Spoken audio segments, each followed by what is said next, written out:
ado, let me introduce the guy with the best name of all the speakers, and also the only speaker without a mustache, Ramon Sanchez Vinas. First of all, let me thank you for giving me the opportunity to speak with you today and share some information. I hope it's beneficial. I do have a handout, so you won't need to take notes, but I'm not going to give it to you because what happens is you give people handouts, they sit there and read the handouts, and you can get it, what we're going to do right up front, but you'll have to take away notes, and that'll hopefully be things you can go back and reference. So I want to get a feel for the crowd here. How many people are involved in a business? Okay. By the way, we're videoing we're videoing all of the talks, and so if you want to go back and watch something, you can go back and online and watch that stuff. How many of you are involved in a business where you're selling your consulting capability or intellectual knowledge? Okay, and then how many of you are in a service business where you're not you're not selling a product, but you're doing something for people in exchange for monetary compensation? Okay, and how many people are involved in selling a retail item, a market, you buy it, you mark it up, you put it on a shelf and you sell it, or you push it through the internet? How many of you are involved in any of that? Okay, and then how many people are involved in basic industrial manufacturing? You're making a product from a bunch of ingredients or components, and you're marketing, packaging it, and you've come up with a great idea, and you're hoping that everybody in the world buys it. Anybody in here doing that? That's kind of what I thought. We've evolved to a service industry, but everybody in this. And okay, let me ask you one more question. How many people have watched Shark Tank? Okay. If you haven't watched Shark Tank, you ought to tune into it on Friday nights, because what happens is the entrepreneur walks in and they come up and they look at the four people there and they say, "Hi, my name is Ramon and I've got this, and I'm looking for a 20% stake in my company for $500,000. You'll see them start writing in their notebooks. Most of the time, those valuations are so in the stratosphere that you wonder how they even got into business, much less why they're doing what they're doing on that show. They have no idea of how they create value for a business that somebody will actually pay you cash for, a Tony, for example, or ultimately Tony taking it and selling it to the next tier up. And that's a problem in business. A further problem in business is, and we're going to talk about 10 values of business, 10 drivers of business value, and I think you'll find these are interesting. A lot of these you're going to know, but just kind of button them down and think about them, because the problem we have in America right now is there's 10,000 baby boomers a day retiring, and a lot of them own businesses, and they have never thought about when that day comes when they need to cash out. The other part of the problem is because they didn't plan, they have no succession in mind, they don't know what their business is worth, they haven't arranged their affairs and their business so that when they do cash out, they can get the premium. And they're in trouble. And the other part of the equation is, in the next few years, it's predicted there'll be a glut of people trying to sell their businesses. What does that mean? What that means is you're going to be competing with a big pool of people wanting to sell their businesses with different valuations and different prices, and you're going to be having to compete a little sharper, and you better be able to stand out if you're going to cash out.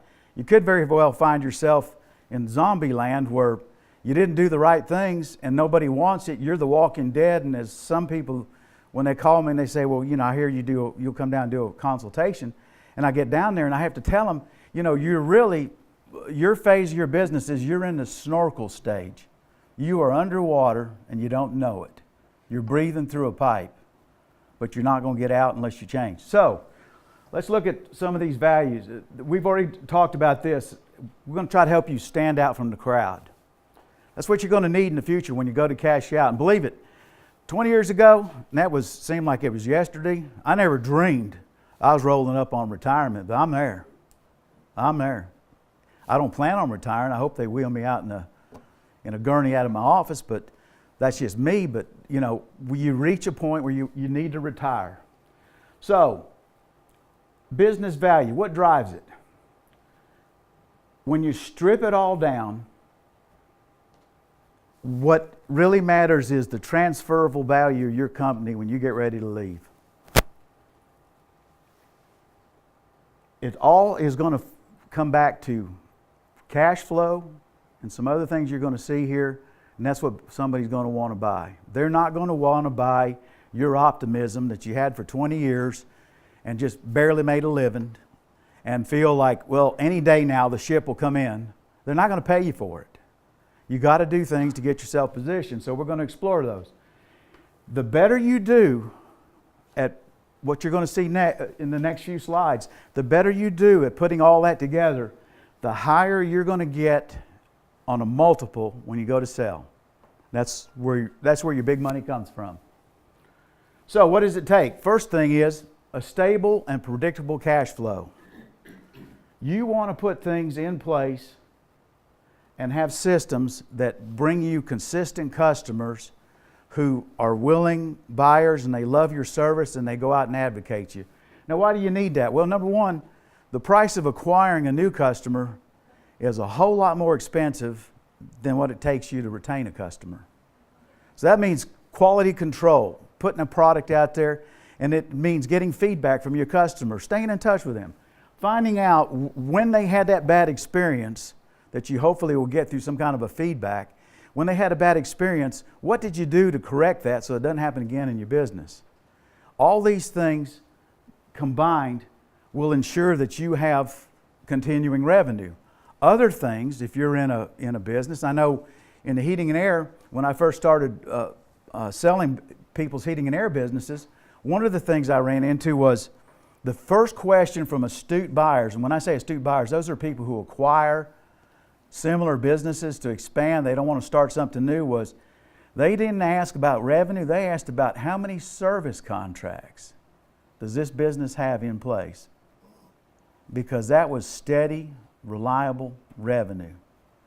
And how long were those have those contracts been in place? And who markets that? And what's the retention rate? All those things. I use an acronym for a lot of businesses. It's called FIRE. And just remember this. FIRE means find incremental revenue everywhere. If it's within your niche and it adds revenue, the profitable revenue to your business, incorporate that in there. So in the heating and air business, when they sell a unit, obviously that's the best time to tell somebody, look, your warranty is contingent upon you having a service contract. Can I sign you up for a 10-year contract or a 5-year? That's the best time to sell. So putting contracts in place and other steady, reliable cash flow is what you're going to ultimately need to show a buyer. Reliable financial information. I run into so many businesses where a friend of a friend is keeping the books. And the friend of the friend manages the books the way they're told to do it. They just compiling a bunch of information. What you want, when you get ready to sell, you want to have your books kept and compiled by somebody who's competent and can be looked at as a credible source for the numbers that are being represented. Lack of financial integrity is one of the biggest hurdles that's incurred during the sales process. And I'll just give you one comment. We're all entrepreneurs, and most of us love to manage our books and our numbers so that we minimize the tax at the end of the year. That's all fine and good. There are people out there, their way of managing it is to, if they've got a lot of cash in their business, the cash doesn't make it to the bank, but the checks and the credit cards do. You're welcome to do that. But when you get to the end and you ask somebody to come in and value you or the business broker to help you sell, I have people come in and they tell me, I got this business generates a lot of cash. tell that buyer. I'm not going to tell that buyer. Number one, IRS would be after me if I knew that and didn't disclose it. But number two, you have to tell them you can't steal it twice. And that's what I tell them. And it hits them in the head like a 2x4. And I tell them, look, if your business has a multiple of 2.5, every dollar that you stuck in your pocket over the years is $2.50 that you're not going to get when all this shakes out. So by all means, take advantage of tax breaks, but put all your income in there in preparation for that sale, because income, again, cash flow is going to matter. The next thing is have a diverse customer base. I run into a lot of businesses where they solely relying on just one or two customers. If one of those customers goes away, they're dead. So you want to broaden your base of customers and protect yourself from downside. Human capital. If you got good people, take care of them. Keep them on board, keep them incentivized. Don't let them go, because somebody coming in to buy a business many times in today's situation, a lot of times people come in, it's kind of like Warren Buffett. Warren Buffett, when he goes in to buy a business, if management says they want to cash out and walk, you know what he tells them? He's not interested. He tells them buy. Because he's smart enough to know that the very people that were there and made the nice numbers happen over the years are the very same people that are going to keep it growing. And so he asks them to stay in place, and he'll even let somebody cash out, but he won't let them leave. If they want to cash out and leave, he's gone. There will be no cash out. And it's a proven strategy. So have good people in place so that if something happens to you, the business rolls on. There's another component of that we'll talk about in just a minute. Growth potential. Have yourself positioned to where when you get ready to sell, you can describe and show why your business is going to continue to grow. It's a mix of ingredients, and sometimes you got proprietary rights, you got intellectual property that can't be replicated. You've got strong goodwill, and you stand out above competitors. There's a lot of things that can be used to show why a business is going to grow. Some businesses, now small businesses not so much, but Tony can tell you this. Some businesses, what they do is they'll take your last year's numbers, but they'll run it out 5-10 years, and they'll factor in some growth. The bottom line will show up, and they'll take all that, and they'll take that cash flow and they'll discount it back to present day dollars. So they're paying you a little bit they're paying you for some of that potential growth if they feel it's there, and they're just discounting it to today. This is the check we're going to write you. So it depends on how complex your business is, how large your volume is, those kind of things. Franchises. Up until I think recently, franchises were great ways of going. If you'll notice, franchising is glutting. Look at this town right here, yogurt stores. I mean, they're everywhere. And about half of them are for sale. Started off 3 years ago. Hey, what a great idea. Walk into a yogurt place, put the yogurt in there, put the toppings on, go weigh it. Great concept. Now everybody's doing it, and they're all struggling. So, most of them are franchises. So they're paying big royalties. They've got they've plopped down some big money. They're paying royalties. They're paying advertising funds, and some of them are in some pretty high rent locations. So just have a potential for growth to be able to explain it to a potential buyer. Operating systems. Kurt teaches, I think, a lot still of this concept called, how many of you know what the E-Myth is? Okay, E-Myth is basically a concept of managing your business, and the basic philosophy is You need to spend time working on your business, not in your business. That means, probably the best example is McDonald's. When Ray Kroc first went out to Bakersfield, if you know the story, I'll tell you a quick one, and you'll love this. He worked for a company called Taylor, and Taylor made milkshake machines. He was the national sales manager, and he kept seeing these milkshake machines being reordered from this little outfit run by some guys named McDonald out in California. So he thought there was a problem with the machines. They were breaking down so fast. So he gets on a plane, he goes out to Bakersfield, and he rents a car. He drives out there, and what does he see when he comes around the corner? It's about midday. He sees people lined up in long lines waiting to order food. So what he did was he bought the rights to the McDonald's, and he went about systematizing so that everything is documented. And this is what you ought to do with your business. From the time somebody calls in and the phone's picked up, how that phone is answered, to closing out an invoice or however you want to call the endpoint, put systems in place that are understandable and people can replicate, so that if a key person leaves a job, when you have a new hire, there's how you do this job. We've done it step by step by step. If you do that job, we will get the same result that we've been delivering to our customer over the years. Very simple, but the E-Myth, it's by Michael Gerber. It's a good book to grab. You can get it on Amazon, paperback. You can buy it from Kurt. I believe you sell it, don't you? But it's a great concept and a great book to read to understand how to set up your business for success when you go to exit. Facilities and equipment. The two pictures pretty well tell it all. I mean, you know, when you go to sell, if somebody walks in on the left side, they're going to probably scratch their head and wonder, you know, what can I learn about this business? Is it solid?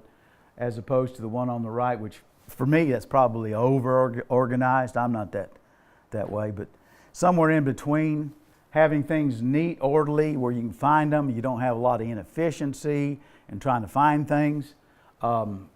Records are kept the way they need to be, employee records, financial records. Being organized and having that street appeal, so to speak, that walk in and say, whoa, this is kind of a neat looking place. It appears to be well managed, you know, and on the surface it's got to look good, or they're not going to look. If the car doesn't look good on the outside, they're not going to look under the hood. So it's just the same kind of thing with a business. You have to appear to be professionally organized. Goodwill. Goodwill is, I got a lot of people that I run into that they think they ought to be paid a lot of goodwill just because they survived 20 years. I mean, you know, to them, well, I've been around 20 years, but then you look at their statements and they've either made a profit and didn't report it, or they either made a profit and reported it, or they're showing not much profit and they made a lot of money, or they just flat are losers. But goodwill, it's something that you want to build. And how do you build goodwill? Well, you know, it's number one, being in touch with your customer, like we talked earlier. Quality control, so that the experience with your company, whether you're in service or you're retail, whatever you do, there's always good customer feedback. The internet has changed a whole lot of things. I go to some businesses anymore, and when I go to check them on the internet, I look about 3 places down. What do you see? You see something posted on Yelp or some feedback, and then you start reading that feedback and you say, whoa, wait a minute, you know, that's not very good. So managing the reputation of your business is very important. That's part of goodwill. Having people realize that you've got a solid business, you've got a great customer base, they love you, and they're going to continue coming back. What that does is somebody buying, it helps them look at the business and say, you know, in all likelihood, I can do what they were doing with the systems in place and the personnel in place, and my risk is minimized. You know, I can pretty well guarantee. What people look at when they want to buy is first of all, they're looking to see, will the business generate enough money to pay me back my investment? That's the first thing. And the second one is, especially in small business, is will that business generate money over and above my investment that will give me a lifestyle that I want to have and enjoy with my family? You know, I tell a lot of people that I go to visit who are thinking about selling, I tell them, look, I don't sell businesses. I sell lifestyles. Somebody looking at your business has to envision themselves doing that day in and day out for X number of years till they get ready to retire and enjoying and loving it. And so, you know, goodwill is all part of that, but the thing that you want to do is you want to be able to have people feel like this business is sustainable. It's not going to take a genius to keep it going, and my customers are not going to run the minute they find out there's a new owner. And a lot of people I deal with, they're very afraid of that. Some people don't even tell their employees till 2 days before closing that they're selling their business. And I try to tell them, look, you know, let's move it back a little bit and tell them. And you know what happens is a lot of them think the employee's going to quit. When the new owner comes in and sits down and says, hey, you know, bought the business and I'll tell you what I'm going to be doing, the employees are, quite frankly, they're happier that there's a sale being made because they see a little better future for themselves. Barriers to competitive entry. Warren Buffett talks about a business moat. Put things around your business to the extent you can that protect you from competition. What might those things be? Well, if you got some trade secrets or you develop specialized processes, if you own some copyrights, trademarks, proprietary designs that you have, patents, step-by-step training systems that nobody else knows about. You got a brand name, you really built a reputation in the community, everybody knows you. So that when they're thinking of a service, your name pops up. An example of that to me would be Roto-Rooter. When anybody thinks about the septic tank's got a problem or the lines are backing up in the house, they think about Roto-Rooter. You know, they may go find that there's a Mr. Rooter or some others, but there's names that pop out. ServPro. Who can tell me what ServPro does? It's like it never happened. You know, they're out there. So you think about somebody's house is flooded during a storm, the water's in, they're probably going to call ServPro about the same time they call their insurance agent, but they're going to probably call ServPro because they know that their focus and their mission is to have it so like it never happened to you. They make it happen a whole lot faster in those commercials too. We talked about product diversity, and that would be finding things that you can do within your business that are add-on services that bring you additional income, but more importantly, give people a reason to keep coming back and coming back. Let me just say that when you get ready to exit, there's plenty of ways to do it. Now, according to how complex or complicated your business is, you can get a valuation, a simple valuation, or you can get a complex one. But I think Tony will tell you it's always going to come back to what he showed you on the board as well as that cash flow number. And that cash flow number is going to be a number that represents free and clear cash flow from a business. In every business, there are resources, if no matter what you're in, there are multipliers that are indicative of what you can get paid for your business, the type of business you're in. Some businesses are down at 1, some are at 1.5. A lot of times people use the figure 2. But when I go to, let's say, an auto service store, there are reference guides you can go to, and what it is, it's a database of businesses that have actually sold and what the multiple of the cash flow was, or EBITDA. Some people use EBITDA, and that's earnings before interest, taxes, depreciation, and amortization. But there's ways of finding a value for your business. I'm going to be giving you the handout to take with you, as well as our brochure. If you ever wonder about your business and what the multiple is, give me a call. I'll look it up for you. Or email me and just say, hey, look, I'm in the landscaping business, or whatever it is you do. I'll look it up for you and give it back to you with some parameters. I'll tell you what the ranges are, so you can kind of get a little better feel for, okay, if I were to sell for whatever reason, what potentially might I get? There's plenty of resources to go to, but the main thing is keep good books, keep your customers happy, keep your employees happy, and stay on top of the technology in your business. Apps, this man's in the app business, big anymore. I mean, you can literally capture customers with a QR code where somebody can just come up and boom, click a QR code. I can show you one on my phone that takes you within 5 seconds, 3 seconds to a website for the business. And those are the kinds of things that you're going to want to stay on top of. So, if you're not technology savvy, you might consider getting involved with some social media, having an app for your business, a good web presence, search optimization, things that get you out there. Because I'm going to bet you that every one of you, when you get ready to do something, I don't care if it's to buy a TV or to look for a service, I bet you go to the internet first and you Google that term and you see what pops up. And hopefully whatever business you're in pops up on top.